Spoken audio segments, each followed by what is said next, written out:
సర్వజీవులలో భగవంతుడు ఉన్నాడన్న అద్భుతమైన వేదంలో చెప్పిన నగ్న సత్యాన్ని బాబా ఇక్కడ చెప్పాడు. అదే సర్వజీవులలో భగవంతుడు ఉన్నాడన్నది. అది మర్చిపోయి ఇప్పుడు చిన్న చిన్న పాయింట్లు పెట్టుకొని బాబా గురించి అవి చెప్పడం ఇవి చెప్పడం వల్ల సరిపోయి విమర్శలు వస్తూ ఉన్నాయి. కాబట్టి ఈ కథలో బాబా ఏంటంటే మనకు అద్భుతంగా బాబాను అనుకున్న తర్వాత ఆయనకు ఏదైనా చెప్పి మనం చేయాలి, చెప్పకుండా ఏమి చేయకూడదు అని ఒక అద్భుతమైన కథను ఇక్కడ బాబా మనకు చెప్పడం జరిగింది. అదేవిధంగా గృహస్థులు చేయాల్సిన పనుల గురించి బాబా చెప్పడం జరిగింది. అదేవిధంగా నైవేద్యము మనం ఎప్పుడైతే పెడతామో 100కి 100 బాబా స్వీకరిస్తాడు. ఆ నమ్మకము ఆ శ్రద్ధ మనకు ఉండాలని చెప్పి ఇక్కడ బాబా చెప్పాడు. మూడో విషయం కూడా ఏంటంటే సర్వజీవులలో భగవంతుని యొక్క స్వరూపం ఉంది.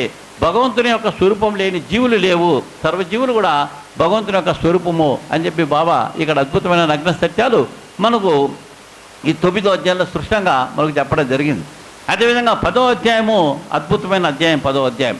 ఈ యొక్క 10వ అధ్యాయంలో బాబా గారు ఆయన యొక్క సద్గురు, ఆయన యొక్క సమర్థ సద్గురు, ఆయన మీద సంపూర్ణమైన నమ్మకము అనే విషయం గురించి బాబా గారు స్పష్టంగా ఇక్కడ చెప్పడం జరిగింది. ఈ బాబా గారి యొక్క శయనశీల అంటే నానాసాహెబ్ డెంగేలే ఒక 4 మూరల పొడవుగల బల్ల ఇస్తాడు. అదేవిధంగా జానడు వెడల్పు ఉంటుంది, 4 మూరల పొడవు ఉంటుంది. ఒక బల్ల ఇస్తే ఆ 4 మూరలు అంటే ఎంత? ఇది మూర కదా, దీంతో 4 మూరలు అంటే ఎంత ఉంటుంది?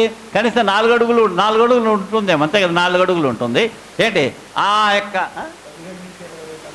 17 నుంచి 22 అంగుళాలు సార్ భీష్మాచార్యుడు అంగుళాలతో సహా చెప్తాడు. ఏంటి కాబట్టి దాని మీద బాబా గారు 4 వైపులు దీపాలు పెడతాడు, అంతే కదా, 4 వైపులు దీపాలు పెడతాడు. పైన ఏం చేస్తాడు? పేలికలతో కడతాడు తాళి. మళ్ళీ తాడు కాదు, పురుకోస కాదు, గొలుసులు కాదు, మామూలుగా పేలికలు. ఏది గుడ్డ పేలికలు కట్టి ఆ పైన 2 కొళ్ళు ఉంటాయి. మీరు చూస్తవచ్చు, ద్వారకామేకి వెళ్తే మనము దుని ఉంటుంది, దుని పైన 2 కొళ్ళు కనబడుతుంటాయి. దుని పైన ఆ 2 కొళ్ళకే ఈ యొక్క బల కట్టేవాడు బాబా. ఆ గుడ్డ పేలికలతోటి ఆ బల్ల కట్టేవాడు, 4 వైపుల దీపాలు పెట్టేవాడు, పైన పండుకుంటాడు. అసలు ఎట్లా పండుకుంటాడు? అసలు ఎట్లా సాధ్యం? బాబా హైట్ ఏమో 6 అడుగులు, బాబా హైట్ 6 అడుగులు, ఈ బల్ల ఉన్నదేమో 4 అడుగులు లేదు. మళ్ళీ 4 వైపులు దీపాలు పెడతాడు, మళ్ళీ పడుకుంటాడు. అంటే ఏంటంటే పిచ్చి వల్ల నాకు ఇది రూపం కాదు, ఇది పైకి కనబడే రూపమే, నేను సూక్ష్మ శరీరము, నేను 1 అంగుళాలైనా పడుకుంటా, 2 అంగుళాలైనా పడుకుంటా, 3 అడుగులైనా పడుకుంటా. కాబట్టి మీరు అనుకుంటున్నది ఈ రూపం కాదు, నాది దేహం కాదు, నాది ఈ రూపం కాదు.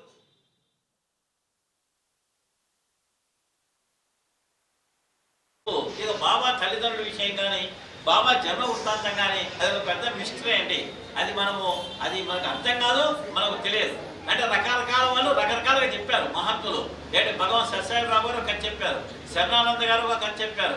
అదేవిధంగా మాతాజీ కృష్ణారావు చెప్పారు. ఈ విధంగా ఏంటంటే ఉండండి, భగవాన్ సత్యసాయిబాబు గారు వీరు పరమ శివభక్తుడు, ఒక బ్రాహ్మణ కుటుంబంలో జన్మించాడు, ఒక 4 సంవత్సరాలు ముస్లిమ్స్ దగ్గర ఉన్నాడు, 16 ఏట షిరిడీకి వచ్చాడని చెప్పాడు. శరణానంద కూడా బ్రాహ్మణ కుటుంబంలో ఉన్నాడు. అదేవిధంగా బుట్టమ్మ కూడా అట్లే చెప్పింది. ఇట్లా చాలామంది చాలా కథలు చెప్పారు. అయితే ఆయన కథ మనకు పూర్తిగా తెలియదు, బాబా జీవిత చరిత్రలో ఎక్కడ మనకు కనపడదు. అయితే మనకు అర్థం కాదండి, అసలు పూర్తిగా అర్థం కాదు. ఒకసారి ఈ యొక్క ద్వారకామాయిలో ఉన్నప్పుడు షిరిడీలో ఉన్న మహల్సాపతి యొక్క వాంగ్మూలం కూడా షిరిడీ సంస్థానంలో ఉందని ఇప్పుడు చెప్తారు. ఏమనంటే బాబా గారు పండుకున్నప్పుడు మహల్సాపతి పక్కన ఉంటే, మహల్సాపతి బాబా గారు మాది పత్రిక గ్రామము, మేము బ్రాహ్మణ కుటుంబంలో జన్మించాము, మా యొక్క బంధుమిత్రులు వచ్చి నేనేమైనా విచారించారా అని మహల్సాపతితో చెప్తే, మహల్సాపతి చెప్పినాడు షిరిడీ సంస్థానంలో ఉంది అని. షిరిడీ సంస్థానంలో ఇప్పుడు గూగుల్లో కొట్టి బాబా ఎవరు అంటే ఈ కథ వస్తుంది. అంటే కథలు ఇవి కరెక్ట్ మనకు తెలియదు. ఏంటి అదేవిధంగా మ్యాజిక్ శ్రీ ఒక ఆమె వచ్చి బాబా దగ్గరకు వచ్చి రకరకాల మ్యాజిక్లు చేస్తే, తిక్కదానా ఇది బ్రాహ్మణ మసీదు, నేను సద్బ్రాహ్మణుని, నువ్వు వచ్చి నా దగ్గర మ్యాజిక్ పో అంటాడు. అదేవిధంగా నాశనే ఒకసారి ఒక ప్రసాదాన్ని బాబాకు ఈ యొక్క సామంతతోటి ఒక ప్రసాదము 2 రూపాయలు బాబాకి ఇచ్చి పంపిస్తే, ఆమె ప్రసాదం ఇచ్చి 2 రూపాయలు ఇవ్వకుంటే అప్పుడు బాబా ఏమంటా అంటే, ఒరే పిచ్చివాడు, ఈ బీద బ్రాహ్మణుడి దగ్గర నా 2 రూపాయలు నువ్వు ఎగ్గొట్టివే అంటాడు. ఇలా రకరకాల కథలు ఉన్నాయి. ఏంటి అదేవిధంగా బాబా జీవితాలు ఒక కథలో కూడా హేమాద్రి పంత్ ఒక అధ్యాయంలో ఏం రాస్తా అంటే, బాబా ఎవరికి పుట్టాడో వాళ్ళ తల్లిదండ్రులు ఎవరో వారి యొక్క జన్మ ధన్యం అంటాడు హేమాద్రి పంత్. వారు ఎవరికి పుట్టారో వాళ్ళ తల్లిదండ్రులు ఎవరో వాళ్ళ జన్మధన్యం అంట. అంత కథలు రాసిన హేమాద్రి పంత్ కూడా వాళ్ళ తల్లిదండ్రులు ఎవరో వాళ్ళ జన్మధన్యం అంటాడు. ఆయనకు అర్థం కాదా? కాబట్టి ఇది మిస్టరీ. కాబట్టి మనము దీన్ని ఎవరేం చెప్పలేము, ఇది ఎవరికి తోచిన విధంగా వాళ్ళు చెప్తుంటారు. కాకుండా మనకు కనపడేది ఏంటంటే, బాబా 16వ ఏట షిరిడీకి వచ్చాడు. 16వ ఏట షిరిడీకి వచ్చి వేప చెట్టు దగ్గరే ఉండేవాడు. వేప చెట్టు దగ్గర బండ మీదనే కూర్చుండేవాడు. అక్కడే చాలా కాలం ఉండేవాడు. అక్కడ ఉన్న తర్వాత తిరిగి మరలా బయటికి వెళ్ళిపోయి ఔరంగాబాద్ ప్రాంతంలో తిరిగాడు. తిరిగి 3 సంవత్సరాలు ఎక్కడెక్కడో తిరిగాడు. 3 సంవత్సరాలు తిరిగి మరలా 20 ఏట షిరిడీకి వచ్చాడు. షిరిడీకి వచ్చిన తర్వాత మళ్ళీ బాబాను ద్వారకా మీద కూర్చొని పెట్టి చేయడం జరిగింది. బాబా గారు 60 సంవత్సరాలు షిరిడీలో ఉన్నాడు. అంటే బాబా గారి వయసు మొత్తం 80 సంవత్సరాలు. అంటే 1838 సంవత్సరం ఒకవేళ పుట్టి ఉంటే, అది కూడా మనకు తెలియదు, పుట్టి ఉంటే 1838లో ఆయన పుట్టి ఉండొచ్చు. కాబట్టి బాబా గారు 80 సంవత్సరాలు షిరిడీలో ఉన్నాడు. అంటే బాబా గారు ఉన్న సమయం మాత్రమే మనకు తెలుసు. కానీ ఇక మిగతా కథలన్నీ అది ఆధారాలు లేని కథలే. అది ఊరిక మహాత్ములు చెప్పారు, మనం తీసేయలేం. భగవాన్ సత్యసాయి బాబు గారు చెప్పారు, 180 దేశాలు ఆయన పాదక్రాంతులు అవుతున్నారు. ఆయన తప్పంటమా మనమేమన్నా? ఎట్లా అంటారు తప్పని? ఏంటి ఎవరిది మనకేం తెలియదండి, తెలియదు. అదొక మిస్టరీ. కాబట్టి బాబా యొక్క జన్మ అనేది అది మిస్టరీ, మనకు తెలియదు. అది మనకు తెలిసిన వరకే మనము అక్కడ మనము చెప్పుకోవడం జరుగుతుంది. ఇక బాబా లక్ష్యంలో వచ్చే వరకు, బాబా యొక్క బోధలు వచ్చే వరకు, ఆ రోజు మనకు తెలుసు, అప్పుడు 17వ శతాబ్దంలో హిందూ ముస్లిమ్స్ గొడవలు ఉంటే ఈ యొక్క రామదాసు ఈ యొక్క గోవులను బ్రాహ్మణులు కాపాడేవాడు. కానీ ఆ సమయంలో కూడా బాబా గారు జీవించున్న సమయంలో కూడా హిందీ ముస్లిమ్స్ గొడవలు ఉండేవి. హిందువులకు ముస్లిమ్స్ గొడవలు ఉండేవి. గొడవలు ఉంటే బాబా గారు ఆ గొడవలు తగ్గించడం కోసం వాళ్ళకి సమైక్యతంగా వాళ్ళకు సంఘీభావం కలగజేశాడు. సంఘీభావం కలగజేసి మహమ్మదీయులకు వాళ్ళు చెప్పే వాళ్ళ తత్వం చెప్పాడు. మహమ్మదీయులను ఎప్పుడు హిందూ మతం ఆచరించమని ఎప్పుడు బాబా చెప్పలే. అదేవిధంగా హిందువులను మహమ్మదీయ మతం ఆచరించమని ఎప్పుడు బాబా చెప్పలే. ఈరోజు హిందువులు ఎవరన్నా ఖురాన్ చదువుతున్నారా? హిందువులు ఎవరన్నా నమాజ్ చేస్తున్నారా? బాబా చెప్పలేదు చేయమని. ఒక మహమ్మదీయుడు వచ్చి ఒక హిందువుని మహమ్మదీయుడిగా మారుస్తావు అంటే చంపకేసుకొట్టి నీ తండ్రిని మారుస్తావన్నాడు బాబా. అంటే నీ మతం నీ తండ్రితో సమానం. ఒకసారి నువ్వు మతానికి పుట్టిన తర్వాత నువ్వు చచ్చేదాకా మతంలో ఉండాల్సిందే. ఎవడన్నా మతము మారాడు అంటే వాడి తండ్రిని మార్చినట్టే లెక్క. మతం మారాడే తండ్రిని మార్చినట్టే లెక్క. అది నేను చెప్పడం కాదు, బాబా గారు చెప్పారు. మతం అంటే అంత గొప్పది, మతానికి అంత విలువిచ్చాడు బాబా. కాబట్టి ఇక్కడ కథలో బాబా ఒక దేహమేమో ఒక ఫకీర్గా కనపడేవాడు. ఫకీర్గా కనపడి ఫకీర్ రూపంలో బాబా కనిపించేవాడు. బాబా ఆచరణ మొత్తము సనాతన హిందూ ధర్మాన్ని ఆచరించేవాడు. ఏంటి బాబా గారు ఆచరించిన ఈ రోజున ఆచరిస్తున్నారని చెప్పండి. ఏ గుళ్ళో కూడా ప్రతిరోజు రామాయణం, భారతము, భాగవతము, విష్ణు సహస్రనామము, చాందో ఉపనిషత్తు, గురు చరిత్ర, అదేవిధంగా తులసి పూజ, ఘంటానాదము, శంఖానాదము, ధుని పూజ, ఇన్ని జరుగుతున్నాయి. ప్రతిరోజు కూడా ఆ రోజు భారతము పారాయణం జరిగేది బాబా ఉన్న సమయంలో. బాబా గారు చనిపోయింది ఎప్పుడు? విజయదశమి. బాబా గారు శ్రీరామనవమి ఆ టైంలోనే 75,000 మందితో బాబా గారు శ్రీరామనవమి చేశారు, 75,000 మందితోటి. కాబట్టి బాబా గారు మామూలుగా ధర్మాన్ని పాటించలేదు. 100కి 100 తూచా తప్పకుండా సనాతన హిందూ ధర్మాన్ని పాటించింది బాబానే. ఈ రకంగా ఈరోజు ఏ దేవాలయాల్లోనే ఎక్కడ జరుగుతున్నాయా? ఏ గుళ్ళల్లో ఎక్కడ జరుగుతున్నాయా? చెప్పండి. ఏ గుళ్ళల్లో కూడా ఇన్ని రకాల పద్ధతులు బాబా గారు ఆచరించిన సనాతన హిందూ ధర్మాన్ని ఎవరు ఆచరించటం ఎక్కడ జరగటంలే. ఈరోజు బాబాని విమర్శిస్తూ ఉంటారు, తిక్కపుట్టి విమర్శిస్తూ ఉంటారు. మహమ్మదీయులకు వాళ్ళకు చెప్పాడు, మహమ్మదీయుల ఆచారాన్ని వాళ్ళని పాటించమన్నాడు, వాళ్ళని ఖురాన్ చదవమన్నాడు, నవాజ్ చదవమన్నాడు. వాళ్ళ బోధలు వాళ్ళకు చెప్పాడు, మన బోధలు మనకు చెప్పాడు. మీ ఇద్దరు కలిసి ఉండండి నాయన. వాళ్ళ దేవుడైనా రహీమేనా, మీ దేవుడైన రాముడైనా, ఇద్దరు ఒకటే. సబ్కా మాలిక్ ఏక్. అందరి దేవుళ్ళు ఒకటే. దేవుళ్ళు ఇద్దరు ఉండరు, దేవుళ్ళు ఎప్పుడు ఇద్దరు ఉండరు. దేవుడు ఎప్పుడు ఒక్కడే ఉంటాడు. ఆ ఒక్కడిలో నుంచి రాముడు రావచ్చు, యేసు రావచ్చు, కృష్ణుడు రావచ్చు, అదేవిధంగా ఆంజనేయ స్వామి రావచ్చు, బాబా ఎవడేం రావచ్చు. ఆ పరబ్రహ్మ స్వరూపం ఒక్కటే. ఆ పరబ్రహ్మ స్వరూపం నుంచి సర్వదేవతలు వస్తూ ఉంటారు.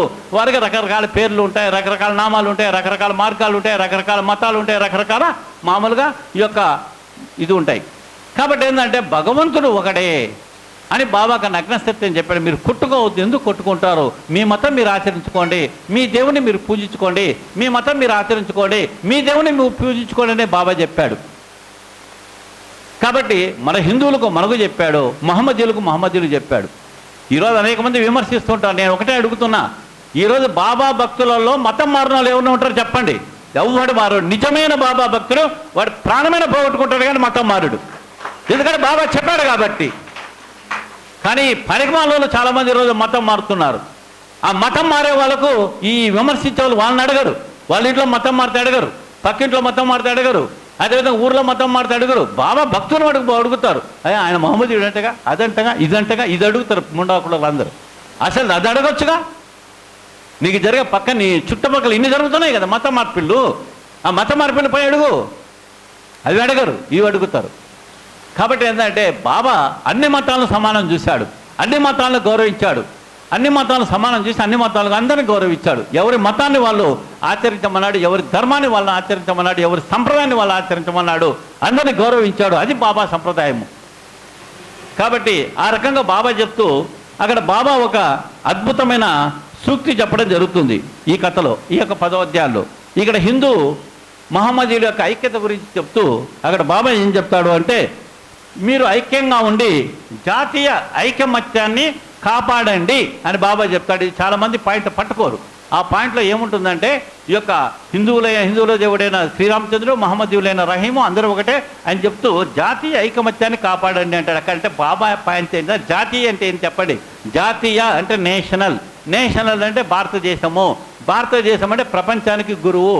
మన భరతమాత భారతదేశం ఏంటంటే ప్రపంచానికి అంత గురువు ఎవరంటే మన భారతదేశం.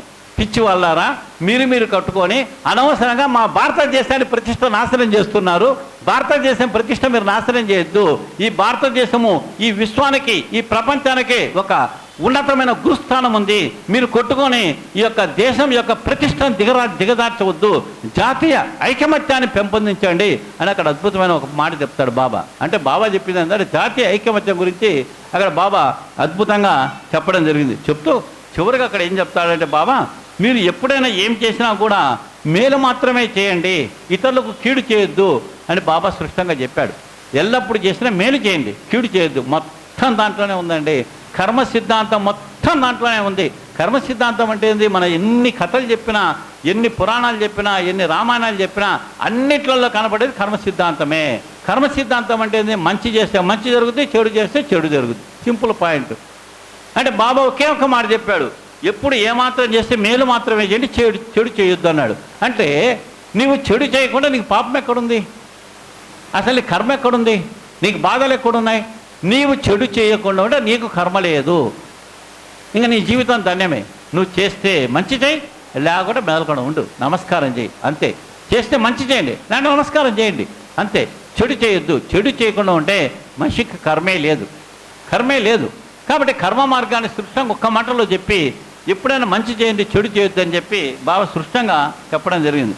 ఇక్కడ చెప్పుకుంటూ ఈ యొక్క గురువుల గురించి ఇక్కడ చెప్పడం జరుగుతుంది. గురువులు అంటే ఈ యొక్క గురువులు ఎన్ని రకాలు గురువులు అని చెప్తూ, ఈ గురువుల విషయం వచ్చేవరకు నియత గురువులు, అనియత గురువులు అని 2 రకాలుగా ఇక్కడ చెప్పడం జరుగుతుంది.